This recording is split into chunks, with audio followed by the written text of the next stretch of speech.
Greetings, Professor.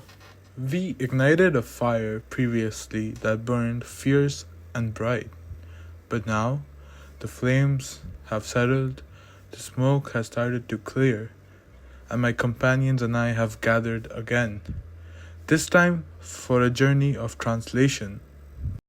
The rock marks our arrival to River Lot 11 Park. It feels like I'm an explorer stepping into uncharted territory. Here, I'm diving into a language foreign to me, unraveling all of its secrets one at a time. So, while we appreciate this interesting structure of dinosaurs and ancient animals, I like to say Cree is very interesting as a language. It has no gendered pronouns like he or she. Instead, it just distinguishes between animate and inanimate objects. And this really reflects about indigenous perspectives on the real world. So honestly, when I initially looked at these paragraphs, I was so flabbergasted and lost because I could not make any sense of it. It was just so foreign to me. But upon a bit of research, I learned that Iskatu, or the symbol beside it, the triangle followed by a D and U, actually symbolizes, just translates to the word fire. And that is actually really cool because it connects to the previous assignment in a certain way, and I did not expect that. So, what I honestly think that this could mean, like at first glance, was that I've actually seen growing up, indigenous people are pretty serious about spirits and how the spirit of connection among people is brought together by fire in a certain way.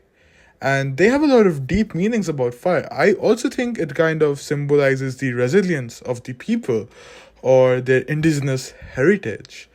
But upon looking at the translation, I learned that they meant to say in the paragraph that fire signifies warmth, sustenance, life, and the gathering around of people, which I could honestly correlate to the concept of intertextuality. Because even though Hinduism and like Native Americans, all of these cultures have evolutionized in different parts of the globe, miles away, no contact. But the concepts are similar, because this seems like a very human trait, using fire to gather people around.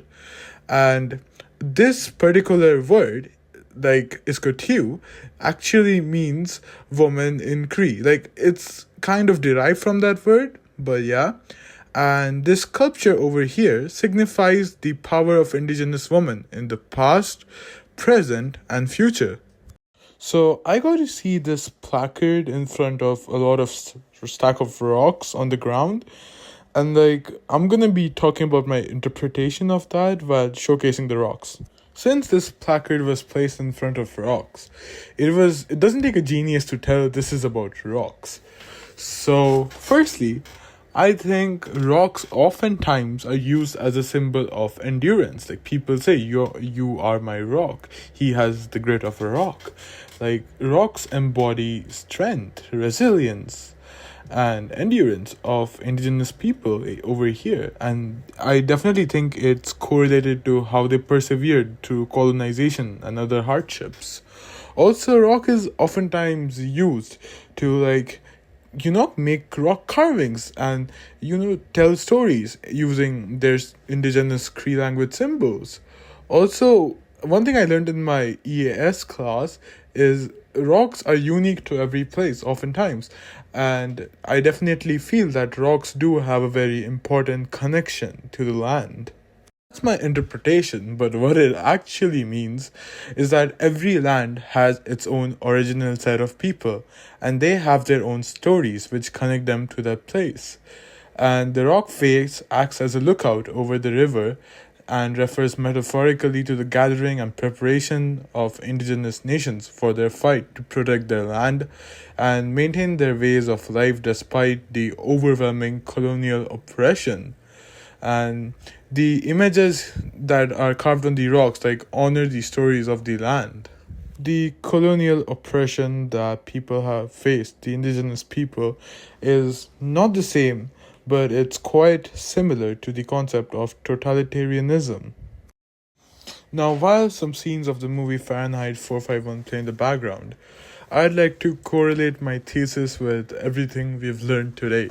So, firstly, Ray Bradbury's Fahrenheit 451 critiques technology as a tool for suppressing individual thought and promoting social conformity, painting a dystopian vision where technological advancements isolate individuals from genuine human connections and independent thinking. In this world, constant streams of information from giant screens distract citizens from engaging with complex ideas and books. Symbols of diverse perspectives and deep thought are burned to prevent people from accessing knowledge that could inspire dissent or self awareness. This actually mirrors the principles of totalitarianism, where the state exerts control over all aspects of life, using technology to enforce conformity, erase cultural depth, and eliminate the dangerous potential of free thinking. Bradbury's world kind of resembles Orwell's concept of an Orwellian society, where technology is a means of surveillance and control, stripping away individuality, privacy to create a uniform, compliant population. Drawing parallels to Cree concepts of fire is too and rocks, we see that fire represents both destruction and potential renewal. In Bradbury's world, fire is a tool of erasure, symbolizing a society that destroys knowledge to prevent growth. Yet, fire also holds the potential for rebirth. It's through the very act of burning books and seeing the ruins of his world that Montag, the protagonist, awakens to his own individuality and begins to resist the forces of suppression. The rock, in contrast, is a symbol of endurance, memory, and rootedness in Cree culture, reflecting a stability and resilience that the people in Bradbury's world lack. While the citizens of Bradbury's world are unmoved and constantly bombarded by shallow distractions, the metaphor of rock speaks to the power of memory, history, and cultural continuity.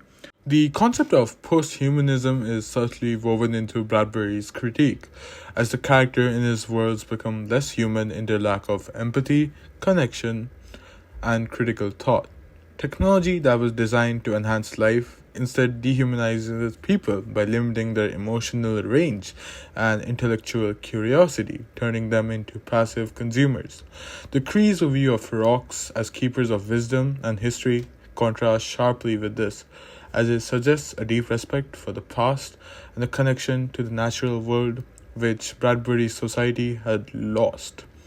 Letting technology dominate our lives has strayed us afar from our cultural roots and environment, pushing us towards a more post-human and disconnected existence. In conclusion, Ray Bradbury's Fahrenheit 451 serves as a cautionary tale about technology, warning that without a grounding in culture, history, and nature, as symbolized by the Cree concepts of fires and rocks, society risks becoming a dystopian, totalitarian landscape.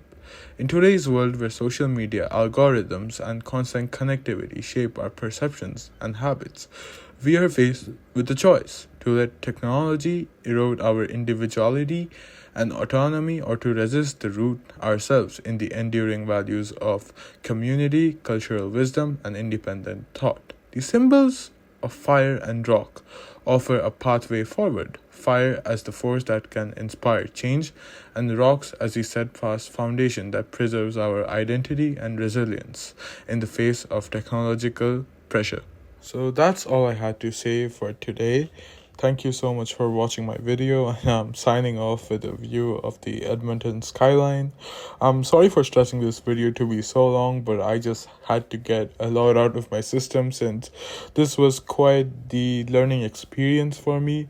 So I'm grateful I got to learn so much about the indigenous culture, and thank you.